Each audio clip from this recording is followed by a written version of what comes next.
قال النبي صلى الله عليه وسلم إذا قضى الله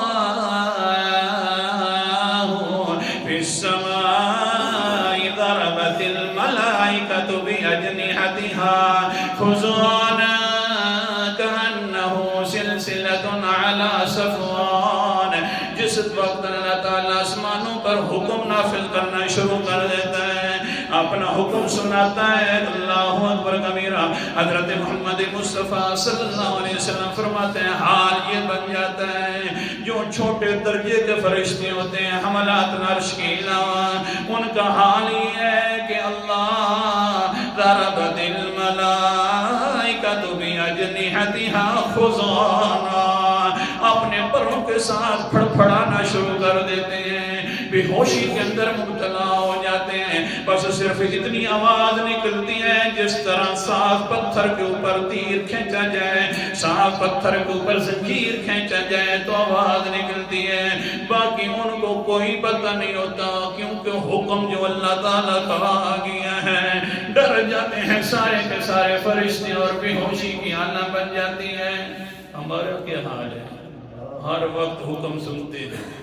لیکن کوئی پرواہ نہیں، حکم سنتے ہیں پرواہ بھی نہیں، ساتھ نیند بھی کرنا شروع کر دیتے ہیں۔ بہرحال جناب ہاں کیا حکم آتا ہے فرشتوں پر،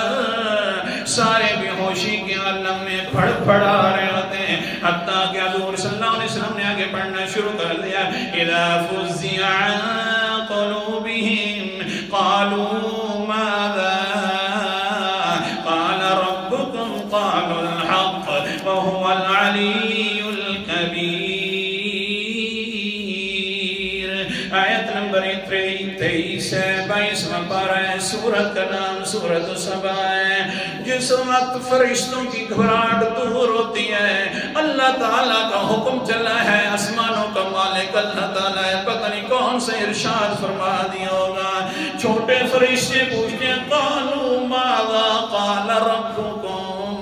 اے بڑے فرشتوں تمہارے رب نے کیا حکم ارشاد فرمایا ہے؟ قالوا الحق، سارے فرشتے کہتے ہیں جو صحیح رہ گئے تھے، وہ جو عرش کو اٹھانے والے فرشتے نے کہتے ہیں جو بھی اللہ نے حکم فرمایا حق اور سچ والا حکم